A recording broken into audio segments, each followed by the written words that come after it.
ये कहानी रामपुर गांव की है, जहां का रेलवे स्टेशन हमेशा लोगों की चहल पहल से भरा रहता था। इसी स्टेशन के एक कोने में मनोज नाम का एक सीधा साधा आदमी अपना चाय और समोसे का ठेला लगाता था। मनोज बहुत ही ईमानदार था, लेकिन स्टेशन पर पहले से ही कई बड़ी बड़े चाय समोसे के स्टॉल थे। इस वजह से मनोज की दुकान पर ग्राहक बहुत कम आते थे। एक शाम मनोज उदास खड़ा था, तभी बगल का एक दुकानदार कुंदन उसके पास आया। क्यों मनोज भाई, आज फिर समोसे ठंडे हो गए क्या? मैंने तुमसे पहले ही कहा था, इस स्टेशन पर हमारे रहते तुम्हारी चाय समोसे कोई नहीं खरीदेगा। बेकार में यहाँ वक्त गवा रहे हो। कुंदन भाई, हर कोई शहर से आने जाने वाले बड़े होटलों में जाना पसंद करता है। मेरी किस्मत ही खराब है, सुबह से सिर्फ 4 समोसे बिके हैं। घर का खर्च चलाना भी भारी हो रहा है। अरे किस्मत को क्या दोष देते हो? धंधा करना सबके बस की बात नहीं होती। अब दुकान बढ़ाओ और घर जाओ। यहाँ बैठने से समोसे सोने के नहीं बन जाएंगे। कुंदन की बातें मनोज के दिल में तीर की तरह चुभती थी, लेकिन वो चुपचाप सब सह लेता था। वो अपना ठेला समेटकर भारी कदमों से अपने घर की तरफ चल दिया। उसे समझ नहीं आ रहा था कि वो अपनी इस गरीबी से कैसे बाहर निकले। तभी अचानक उसके घर के बाहर किसी ने आवाज दी। वो मनोज का पुराना और पक्का दोस्त सोहन था, जो सालों बाद शहर से उससे मिलने आया था। मनोज, अरे ओ मनोज, कहाँ छुप कर बैठा है भाई? देख, तेरा पुराना दोस्त सोहन आया है। सोहन, तुम? अरे भाई, तुम अचानक यहाँ?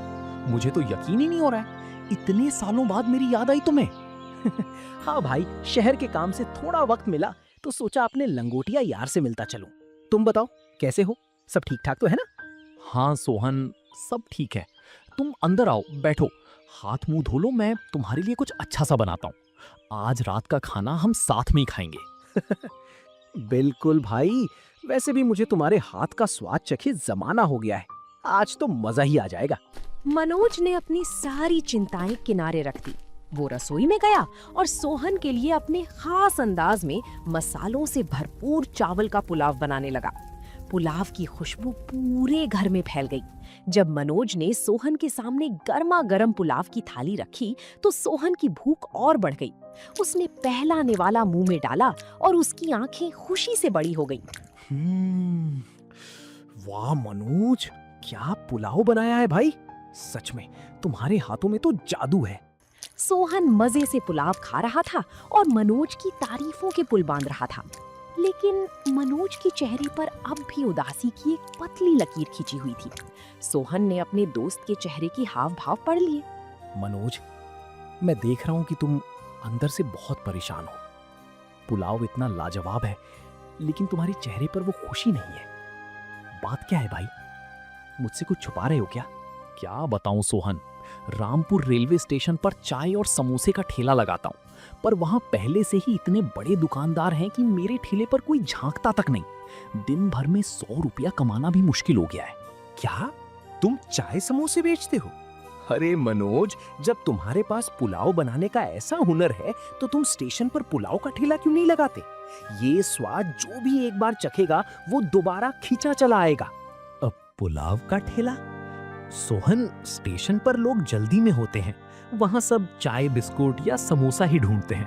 पुलाव कौन खरीदेगा? और फिर नया ठेला तैयार करने के लिए मेरे पास पैसे भी तो नहीं है। ये लो मनोज, ये 5000 रुपए रखो। ये समझो कि तुम्हारा दोस्त तुम्हारे इस नए काम में छोटा सा हिस्सा डाल रहा है। तुम कल ही से स्टेशन पर पुलाव का ठेला लगाओ। मुझे पूरा भरोसा है कि तुम्हारा ये काम बहुत आगे जाएगा। नहीं सोहन, मैं इतने पैसे तुमसे उधार नहीं ले सकता। तुम्हारी खुद की भी जरूरतें होंगी। मैं ये कैसे? चुप कर भाई, क्या दोस्ती में अब हिसाब किताब होगा? जब काम अच्छा चलने लगे तब लौटा देना। बस हिम्मत मत हारना और कल से ही पुलाव बेचना शुरू करो। सोहन की बातों ने मनोज के अंदर एक नई उम्मीद जगा दी। अगले दिन सोहन शहर वापस लौट गया। मनोज ने उन पैसों से पुलाव बनाने का नया सामान खरीदा और बड़े उत्साह के साथ रामपुर स्टेशन पर अपना नया ठेला लेकर पहुंच गया। उसने बड़े अक्षरों में बोर्ड पर लिखवाया था, स्पेशल वेज पुलाव। वो उम्मीद से ग्राहकों का इंतजार करने लगा। लेकिन तभी कुंदन और उसके साथ के कुछ और दुकानदार मनोज के ठेले को देखकर हंसने लगे। अरे ओ भाइयों, जरा देखो तो, हमारे मनोज भाई अब स्टेशन पर पुलाव बेचेंगे। अरे मनोज, यहाँ लोग ट्रेन पकड़ने आते हैं या तुम्हारी शादी का बाराती बनकर पुलाव खाने आते हैं? सही कहा कुंदन भाई, पुलाव का नाम सुनकर ही लोग भाग जाएंगे। समोसा तो बिकता नहीं था, चले हैं शहरियों वाला खाना बेचने। मुझे इनकी बातों पर ध्यान नहीं देना है, मुझे मेहनत करनी है। कोई ना कोई तो पुलाव खाने जरूर आएगा।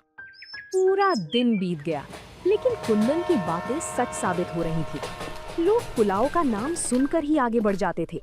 किसी ने एक प्लेट पुलाव तक नहीं चखा।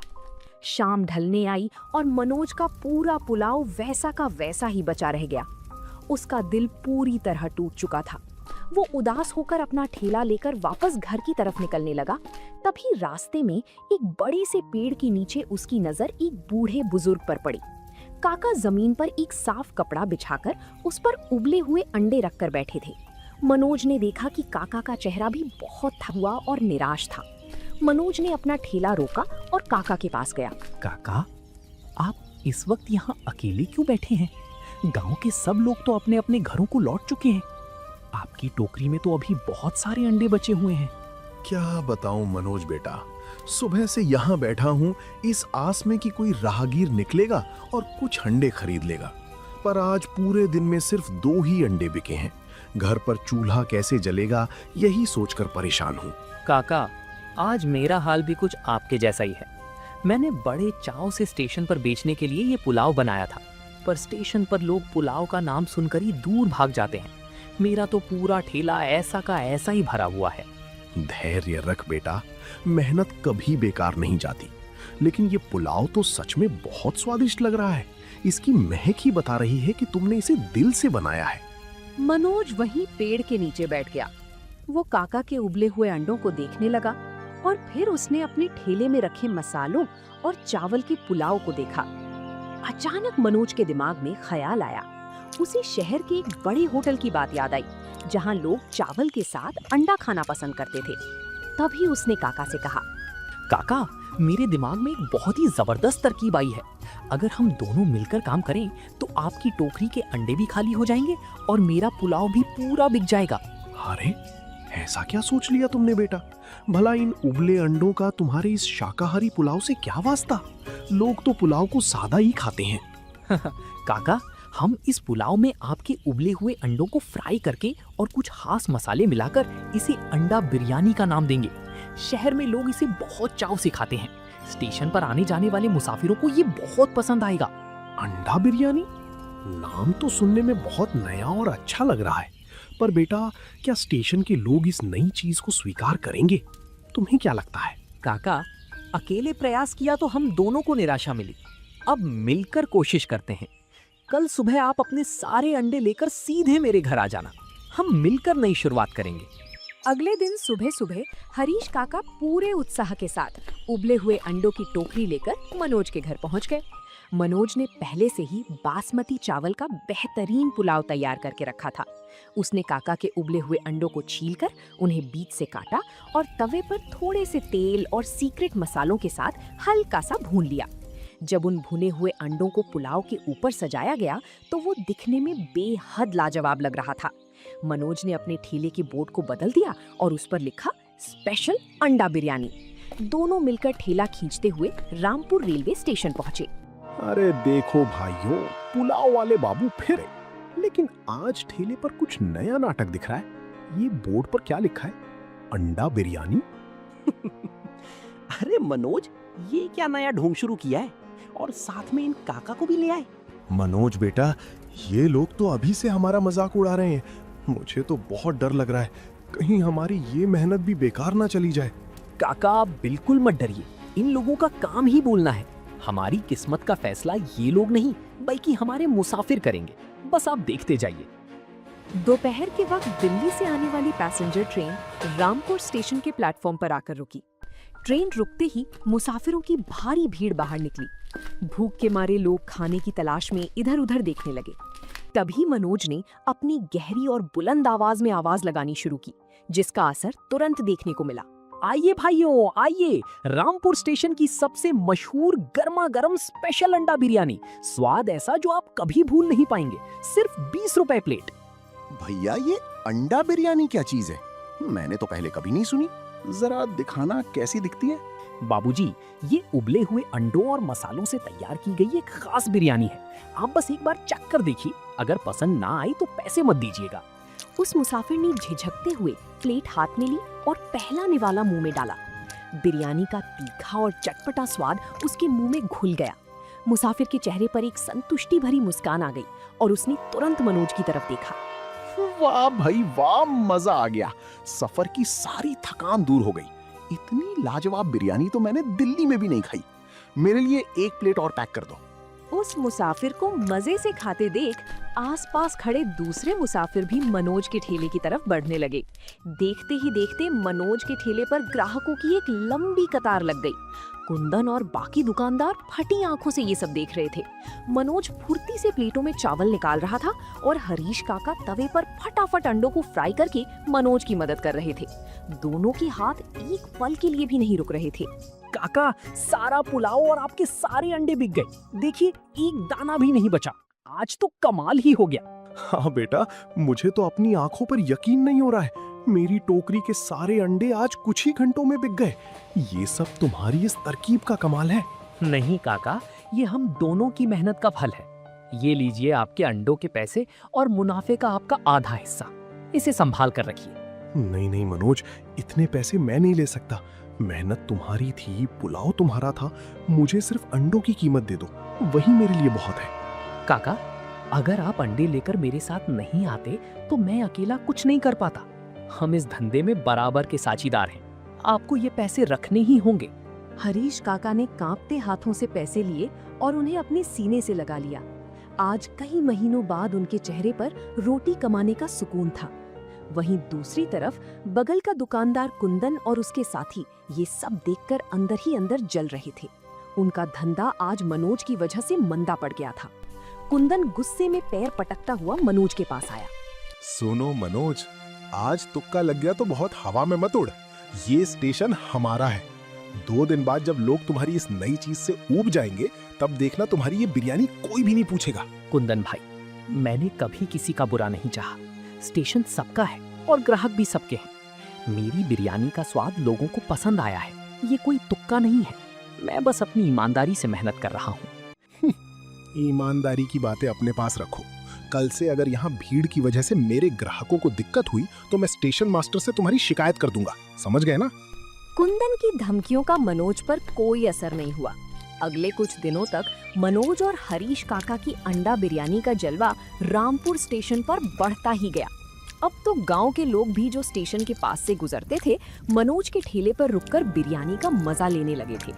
मनोज का काम इतनी तेजी से बढ़ा कि उसने अपने दोस्त सोहन के 5,000 रुपए भी ब्याज समेत वापस भेज दिए। लेकिन जैसे जैसे मनोज की तरक्की हो रही थी, कुंदन की ईर्ष्या दुश्मनी में बदलती जा रही थी। एक रात जब स्टेशन खाली हो गया, कुंदन ने अपने एक साथी दुकानदार के साथ मिलकर एक साजिश रची। राजेंद्र, इस मनोज का पत्ता साफ करना ही पड़ेगा। अगर इसकी बिरयानी ऐसे ही बिकती रही तो हमारी चाय समोसे की दुकानें बंद हो जाएंगी। हमें कुछ ऐसा करना होगा जिससे मुसाफिर इसकी बिरयानी का नाम सुनकर ही थूकने लगे। बात तो सही है कुंदन भाई, पर हम ऐसा क्या कर सकते हैं? लोग तो उसके स्वाद के दीवाने हो चुके हैं। स्वाद अपनी जगह है और सेहत अपनी जगह। कल सुबह जब मनोज अपना ठेला यहाँ खड़ा करके पानी लेने जाएगा, तब तुम चुपके से उसके बिरयानी के पतीले में ये खराब और बदबूदार तेल मिला देना। बस फिर देखना, जो भी उसे खाएगा उसका पेट खराब होगा और नाम मनोज का बदनाम होगा। लेकिन कुंदन भाई, अगर किसी को पता चल गया या पुलिस आ गई तो ये तो बहुत बड़ा जोखिम है। अरे डरपोक, कोई पुलिस नहीं आएगी। सब मुसाफिर चलती ट्रेन के होते हैं। पेट खराब होगा तो वो अगले स्टेशन पर चिल्लाएंगे। बदनामी रामपुर स्टेशन के इस बिरयानी वाले की होगी। बस जैसा मैंने कहा है वैसा ही करना। अगली सुबह मनोज और हरीश काका रोज की तरह अपनी ताजा और खुशबूदार अंडा बिरयानी लेकर स्टेशन पहुंचे। ट्रेन आने में अभी आधा घंटा बाकी था। मनोज ने हरीश काका से कहा कि वो स्टेशन के नल से पीने का पानी भर लाता है। काका तवे को साफ करने में व्यस्त हो गए। यही सही मौका देखकर राजेंद्र चुपके से मनोज के ठेले के पास पहुंचा। उसके हाथ में एक छोटी सी शीशी थी जिसमें खराब और मिलावटी तेल था। उसने काका की नजर बचाकर वो तेल बिरयानी के बड़े बर्तन में पलट दिया और चुपचाप वहां से खिसक गया। लेकिन वो ये नहीं जानता था कि ठीक उसी समय स्टेशन का एक सफाई कर्मचारी वहां से गुजर रहा था। उसने राजेंद्र को ठेले के पास कुछ संदिग्ध हरकत करते हुए देख लिया था। इधर मनोज पानी का डिब्बा लेकर वापस आ गया। तभी लखनऊ से आने वाली एक्सप्रेस ट्रेन प्लेटफॉर्म पर आकर रुकी। मुसाफिरों की भीड़ हमेशा की तरह मनोज के ठेले की तरफ बढ़ने लगी। मनोज ने मुस्कुराते हुए जैसे ही बर्तन का ढक्कन खोला, उसे बिरयानी से एक अजीब सी कड़वी महक आई। काका, जरा यहाँ आना। इस बिरयानी की महक आज रोज जैसी नहीं है। इसमें से कुछ अजीब सी बदबू आ रही है। आपने कुछ मिलाया था क्या इसमें? नहीं बेटा, मैंने तो कुछ नहीं छुआ। मैं तो तवे पर अंडे सेट कर रहा था। पर सच में महक तो बहुत खराब आ रही है। चावल का रंग भी थोड़ा बदला हुआ लग रहा है। अरे बिरयानी वाले भाई, जल्दी से 2 प्लेट लगाओ। ट्रेन सिर्फ 5 मिनट रुकेगी। इतना वक्त क्यों लगा रहे हो? बाबूजी, मुझे माफ करना। आज की बिरयानी में कुछ गड़बड़ लग रही है। मैं अपने ग्राहकों को खराब खाना नहीं खिला सकता। आज मैं आपको बिरयानी नहीं दे पाऊंगा। अरे मुसाफिर भाइयों, मत खाना इसकी बिरयानी। ये बासी और सड़ा हुआ खाना बेचता है। देखो, आज खुद ही पकड़ा गया। तभी मैं कहता था कि इसके ठेले पर मत जाओ। कुंदन की बात सुनकर मुसाफिर भड़कने ही वाले थे कि तभी वो सफाई कर्मचारी भीड़ को चीरता हुआ सामने आया। रुको मुसाफिर भाइयों, मनोज भैया की बिरयानी में कोई खराबी नहीं थी। जब मनोज भैया पानी लेने गए थे, तब मैंने इस राजेंद्र को मनोज भैया के बर्तन में कुछ मिलाते हुए अपनी आंखों से देखा है। ये सब इस कुंदन की चाल है। क्या राजेंद्र भाई, तुमने ऐसा किया? कुंदन भाई, मुझसे इतनी दुश्मनी कि तुम मुसाफिरों की सेहत से खेलने लगे? नहीं नहीं, ये झूठ बोल रहा है। मैंने कुछ नहीं किया। मैं तो बस वहां से गुजर रहा था। झूठ मत बोलो। तुम्हारी जेब में जो शीशी है उसे बाहर निकालो। दूध का दूध और पानी का पानी हो जाएगा। सफाई कर्मचारी की बात सुनकर आसपास के मुसाफिर और स्टेशन पर मौजूद कुछ स्थानीय लोग भी वहां इकट्ठा हो गए। लोगों का गुस्सा बढ़ता देख राजेंद्र पूरी तरह डर गया। उसने रोते हुए अपनी जेब से वो शीशी निकाली और भीड़ के सामने हाथ जोड़ दिए। कुंदन ने जब देखा कि पासा पलट चुका है, तो वो चुपके से वहां से भागने की कोशिश करने लगा, लेकिन मुसाफिरों ने उसे घेर लिया। मुझे माफ कर दो मनोज भाई, मुझे माफ कर दो। इस कुंदन ने मुझसे कहा था कि अगर मैं तुम्हारी बिरयानी में ये खराब तेल मिला दूंगा तो तुम्हारा धंधा बंद हो जाएगा। इसने मुझे पैसों का लालच दिया था। कुंदन, तुम इतने गिर जाओगे मैंने कभी नहीं सोचा था। मनोज ने कभी तुम्हारा बुरा नहीं चाहा। तुम अपनी दुकान ना चलने का गुस्सा इस बेगुनाह पर निकाल रहे हो। इन दोनों को पुलिस के हवाले करो। ये लोग मुसाफिरों की सेहत के साथ खिलवाड़ कर रहे थे। आज तो मनोज भाई की ईमानदारी ने सबको बचा लिया, वरना न जाने कितने लोग बीमार पड़ जाते। मनोज भाई, मुझे माफ कर दो।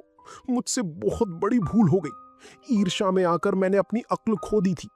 पुलिस को मत बुलाओ, मेरी दुकान और इज्जत दोनों बर्बाद हो जाएंगी। कुंदन भाई, आपने जो किया वो बहुत गलत था, लेकिन मैं पुलिस को नहीं बुलाऊंगा। मैं नहीं चाहता कि आपकी वजह से आपके परिवार को भुगतना पड़े। पर याद रखना, मेहनत का कोई शॉर्टकट नहीं होता। दूसरों का बुरा चाहने से अपना भला कभी नहीं होता। मनोज की इस दरिया दिली ने वहां खड़े हर इंसान का दिल जीत लिया। मुसाफिरों ने मनोज की ईमानदारी की खूब सराहना की। हालांकि स्टेशन मास्टर को जब इस बात का पता चला, तो उन्होंने कुंदन और राजेंद्र को सख्त चेतावनी दी और उन पर भारी जुर्माना लगाया। उस दिन के बाद से कुंदन और राजेंद्र का सिर शर्म से झुक गया और उन्होंने मनोज के काम में दखल देना हमेशा के लिए बंद कर दिया। मनोज ने उस दिन भले ही पैसे नहीं कमाए, लेकिन उसने पूरे स्टेशन का भरोसा जीत लिया था। अगले ही दिन मनोज और हरीश काका ने दुगनी मेहनत से ताजा अंडा बिरयानी तैयार की। जब वे ठेला लेकर स्टेशन पहुंचे, तो नजारा देखने लायक था। ट्रेन आने से पहले ही लोग मनोज के ठेले की जगह के सामने खड़े होकर उसका इंतजार कर रहे थे। मनोज बेटा, जरा देखो तो, आज तो ट्रेन आने में अभी वक्त है, पर मुसाफिरों की कतार पहले ही लग गई है। कल की घटना ने तो हमारे ठेले को पूरे स्टेशन पर सबसे मशहूर बना दिया। काका, अगर हम कल लालच में आकर वो खराब बिरयानी बेच देते, तो आज ये दिन देखना नसीब नहीं होता। अब चलिए, जल्दी से तवा गरम कीजिए। मनोज भाई, आज मेरे लिए 2 प्लेट स्पेशल अंडा बिरयानी लगाना। कल तुम्हारी ईमानदारी देखकर दिल खुश हो गया। आज तो स्वाद का मजा 2 गुना आने वाला है। बिल्कुल बाबूजी, आपके लिए एकदम गर्मा गर्म बिरयानी हाजिर है। आप लोगों का भरोसा ही मेरी असली कमाई है। देखते ही देखते मनोज का धंधा दिन दूना रात चौगुना बढ़ने लगा। अब स्थिति ये थी कि दोपहर ढलने से पहले ही मनोज की अंडा बिरयानी का पूरा बर्तन खाली हो जाता था। इस काम से काका की गरीबी भी दूर हो गई थी और उनके चेहरे पर हमेशा एक बड़ी सी मुस्कान तैरती रहती थी। समय का पहिया घूमता रहा और कुछ ही महीनों में मनोज ने अपनी मेहनत से रेलवे स्टेशन के ठीक सामने एक छोटी लेकिन बेहद खूबसूरत दुकान किराए पर ले ली। दुकान के उद्घाटन के दिन मनोज ने अपने पक्के दोस्त सोहन को शहर से विशेष रूप से आमंत्रित किया था। वाह मनोज भाई, कमाल कर दिया तुमने। मैंने तो तुम्हें सिर्फ एक छोटा सा सुझाव और मदद दी थी, पर तुमने अपनी लगन से उसे एक बड़े मुकाम पर पहुंचा दिया। मुझे तुम पर गर्व है। सोहन, अगर उस रात तुम मेरे घर ना आते और मुझे वो राह ना दिखाते तो शायद मैं आज भी उसी गरीबी के अंधेरे में भटक रहा होता। ये दुकान जितनी मेरी है उतनी ही तुम्हारी और हरीश काका की भी है। बिल्कुल सही कहा मनोज बेटा। सोहन बाबू की सलाह और मनोज की नेक नीयत का ही नतीजा है कि आज बुढ़ापे में मुझे ये सम्मान का जीवन मिला है। दुकान शुरू होते ही ग्राहकों की भारी भीड़ उमड़ पड़ी। गांव के सरपंच से लेकर स्टेशन मास्टर तक सभी मनोज को बधाई देने पहुंचे। कुंदन भी दूर से ये सब देख रहा था, लेकिन आज उसकी आंखों में जलन नहीं बल्कि मनोज के लिए सम्मान था। आइए भाइयों आइए, रामपुर की सबसे मशहूर, शुद्ध और स्वादिष्ट अंडा बिरयानी खाइए। स्वाद ऐसा जो दिलों को जोड़ दे। मनोज की ये बुलंद आवाज अब रामपुर स्टेशन की पहचान बन चुकी थी। एक गरीब चाय समोसे बेचने वाले ने अपनी ईमानदारी, सूझबूझ और बुजुर्गों के आशीर्वाद से न सिर्फ अपनी तकदीर बदली बल्कि गांव की एक लाचार बुजुर्ग को भी सहारा दिया। तो दोस्तों, आप लोगों को ये कहानी कैसी लगी? कमेंट करके जरूर बताएं और ऐसी कहानियों को देखने के लिए वीडियो को लाइक करें और चैनल को सब्सक्राइब करें।